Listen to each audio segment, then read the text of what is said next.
Hello guys and welcome po ulit sa aking YouTube channel Reg TV, and ako nga po pala yung Kuya Reg. At ngayon ang topic natin, marami sa mga kalalakihan, kapag binigay mo na yung petchay mo sa kanya, karamihan dyan nagbabago na or parang nawawalan na ng interes sa'yo. Kaya kung gusto mo na mas maging interesado siya sa'yo, or kung gusto mo na mas habulin ka niya, kahit na naibigay mo na yung petchay mo sa kanya, panoorin mo ang video natin ngayon. Dahil yan yung pag-uusapan natin ngayon pagkatapos ng intro.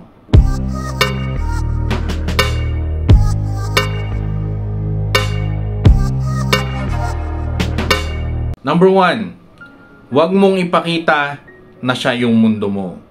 Hindi ko nilalahat pero marami sa mga kababaihan, kapag binigay na nila yung petchay nila sa lalaki, kadalasan mas nagiging needy na sila. Sila na madalas yung mag-text, sila na madalas yung tumawag, kaya tuloy ang iisipin ng lalaki, wala na, hindi na ako hihiwalayan nito. Karamihan sa lalaki, yan yung papasok sa isip nila pag ganyan yung pinakita mo sa kanya. At tandaan nyo, mas interesado ang mga lalaki kung sila yung naghahabol. Kaya para manatili sa taas ng level yung interest niya sa'yo, huwag mong gagawin yung ine-expect niya na gagawin mo.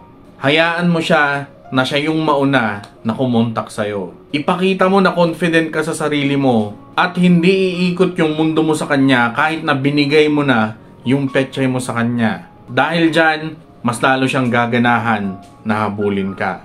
Number 2, huwag ka masyadong mag-expect. Oo, binigay mo na yung petchay mo sa kanya, pero hindi ibig sabihin yan na aasawahin ka na niya. Huwag mo munang iisipin yung asawa-asawa na yan. Dahil malabo pang mangyari yan. Oo, alam natin, special ka. Special yung petchay mo. At sa kanya mo lang binigay yun. Ang tanong, ganyan din ba ka-special yung tingin ng lalaki? Hindi.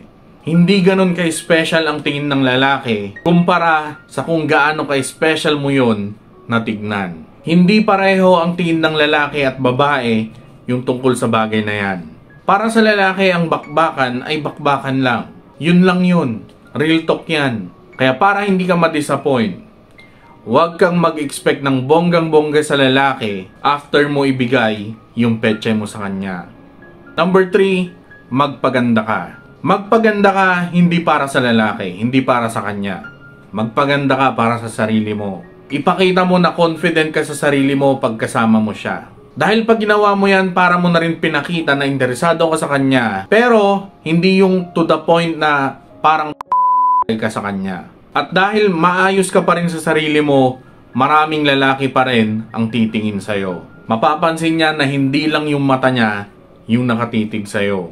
Na marami pa rin siyang kakompetensya sa'yo. Na pag nagpabaya siya, maaaring agawin ka ng iba. Kaya dyan magigising yung dugo niya. Mararamdaman niya na pag pinabayaan ka niya, pwede kang maagaw sa kanya ng ibang lalaki. Kaya gagawin niya yung best niya para hindi mawala yung interest mo sa kanya. At para hindi ka mapunta sa ibang lalaki.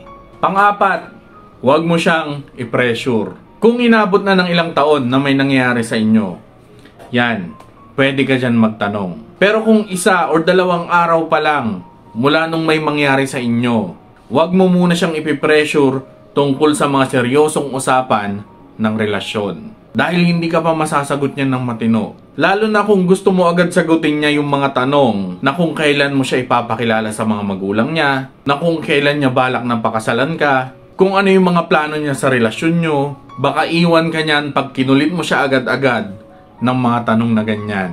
Dahil pagdating sa mga seryosong usapin tungkol sa relasyon, mas gusto ng lalaki na pinag-iisipan muna yan ng mabuti. Kaya ang gawin mo, easy ka lang. Hintayin mo kung saan pupunta yung relasyon na yan.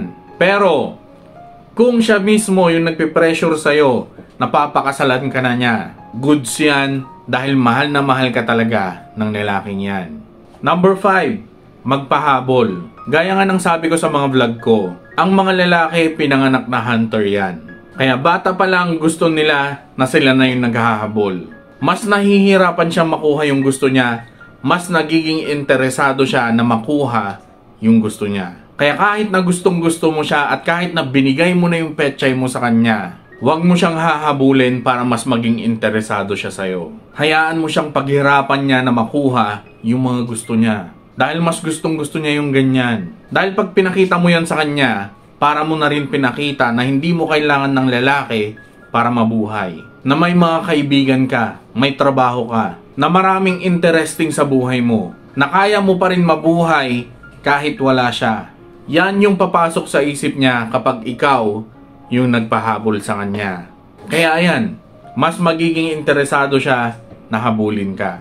Number 6, just go with the flow. Kung pagkatapos na may bigay mo yung petchay mo sa kanya at malinaw na yun lang yung habol niya sa'yo, hayaan mo siya at mag-move on ka na lang. Dahil walang mangyayari kung maglulupasay ka dyan or magmamakaawa ka na balikan ka niya dahil may nangyari sa inyo. At saka isipin mo, mahirap makisama sa tao na ayaw naman sa'yo. 'Di ba? Kaya hayaan mo na lang. Kahit lalaki ako, aminado ako at marami na rin akong nakasama na meron talagang mga lalaki na petchay lang yung habol nila sa mga babae. Kaya mag-move on ka na lang. At isipin mo na lang na swerte ka dahil isa or dalawang beses lang na may nangyari sa inyo. Kesa yung patatagalin pa niya yung relasyon nyo, paulit-ulit na may mangyari sa inyo, tapos after ilang taon, iiwan ka din niya. 'Di ba? Kaya go with the flow na lang kapag naka-encounter kayo ng lalaki na ganyan. At pang-pito, huwag mo munang ikikwento sa kanya ang talambuhay mo. Para maging misteryosa ka sa kanya at para ganahan siyang alamin yung tungkol sa pagkatao mo, huwag mo munang ikikwento sa kanya yung buong buhay mo sa isang teksan lang or sa isang upuan lang. Dahil kung kinuwento mo na ang lahat sa kanya, tapos nag-uumpisa pa lang kayo, wala na. Magiging boring ka na. Hindi na siya gaganahan na alamin yung buong pagkatao mo dahil kinuwento mo na sa kanya yung buong buhay mo. Pero hindi ibig sabihin nun na pag ginawa mo yung lahat ng yan, ay magiging forever na kayo. Dahil sa mga pangmatagalan na relasyon, marami kayong pagdadaanan yan. Pero masisiguro ko sa inyo na pag nagawa nyo yung 7 na yan, hindi niya kayo iiwan at mas lalo kanyang hahabulin kahit na nabigay mo na sa kanya yung petchay mo. So yun, Rek TV nga po pala and maraming salamat sa panonood. Ingat kayo sa mga kayo naroon. God bless. Peace and goodbye.